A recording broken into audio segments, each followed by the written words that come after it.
Hey guys, we have another Sprinter Winnebago Echo in the shop. This customer came in with some exterior mods. He already had a bumper and some suspension, but really wanted to take his Echo to the next level. So we did a bunch of cool electrical upgrades. We ripped out the Truma system and did a full Timberline system. You know, a lot of the benefits of the Timberline system is no propane. So if you live somewhere cold, you won't have to worry about keeping those propane tanks full. The Timberline system on the Echoes is an awesome option.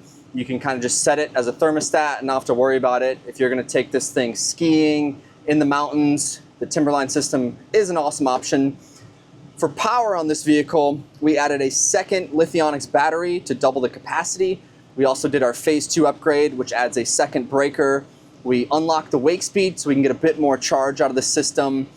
We also added a DC to DC charger.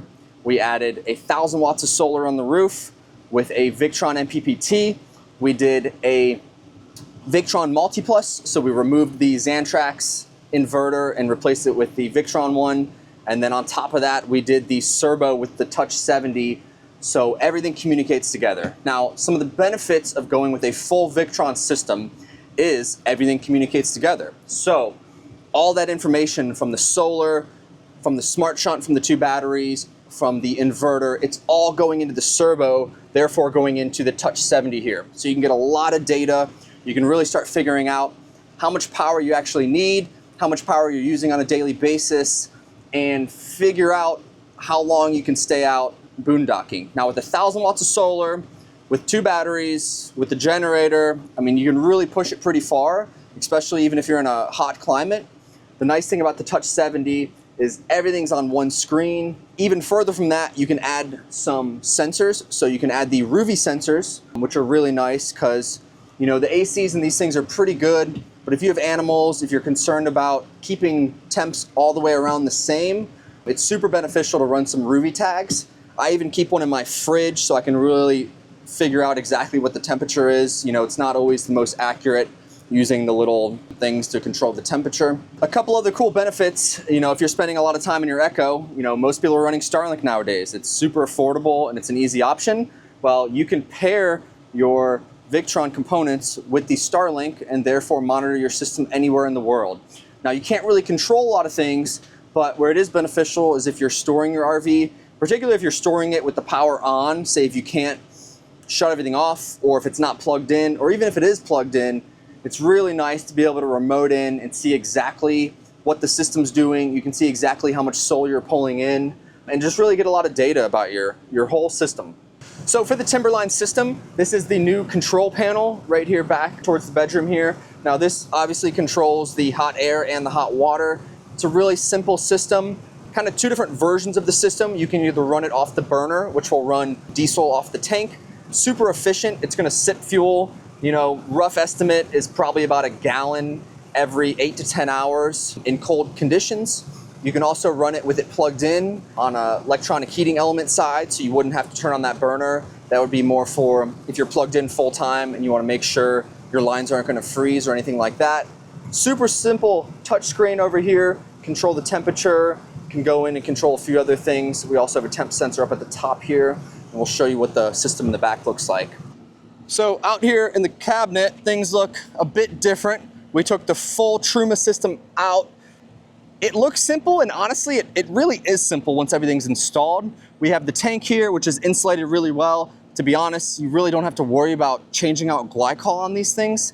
We have the combination valve up top here. We leave this screw loose so you can kind of figure out the best temperature for you, because some people like it a little bit cooler, some people like it a little bit hotter. Once you find that perfect temperature, you can just screw this in just so it won't move. I mean, it honestly won't move anyway, but it's just a precautionary here.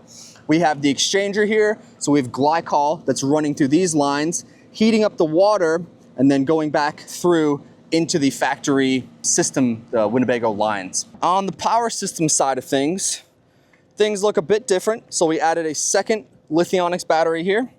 We kind of changed the configuration down here. We have some nice plates that we added a second 250 breaker.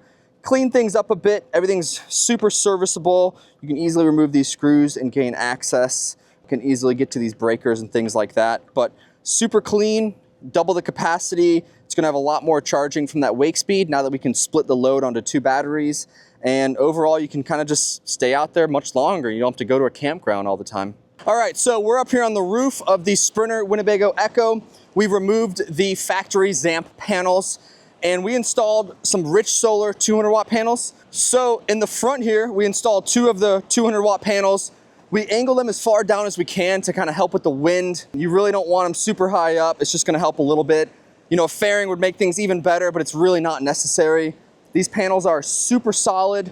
All right, so in the back here, we have 3 of these panels. Now what we do is we bolt them all together. We run some angled L all the way on both sides so we can kind of bolt them onto the existing 2 crossbars.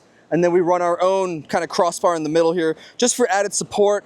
It's gonna keep them from moving too much. Honestly, they're pretty solid panels as they are, but since we add that middle support there, you can step on the middle of these and walk across them without damaging any panels. Now, with this 1,000 watts of solars, we also had to replace the controller because the ZAMP controller cannot handle this type of solar. So on the inside here, we replaced the ZAMP controller, which is up in this cabinet on the back side here. We replaced that with the Victron 150/85 to handle the amount of solar that we installed. Now that gets connected in this van to the servo and therefore the Touch 70 here. So we can see, you know, we're only pulling in 273 watts right now. It's a bit cloudy out. On a really good day, you can pretty much get a 1-to-1 for the AC on good conditions depending on the time of the year, which is awesome on a van like this, which the AC draws a lot of power. Through the Victron Connect app, connecting to that MPPT, you can get 30 days of data to see exactly how much solar you're pulling in on a daily basis and kind of judge your conditions. That really wraps up this quick build. We're excited to get this back over to the customer, get him back out on the road. If you're looking for some upgrades for your Echo, reach out to us at freedomvango.com, or if you're looking for some parts, vanpartswarehouse.com. I'm Max. Let's upgrade your adventure.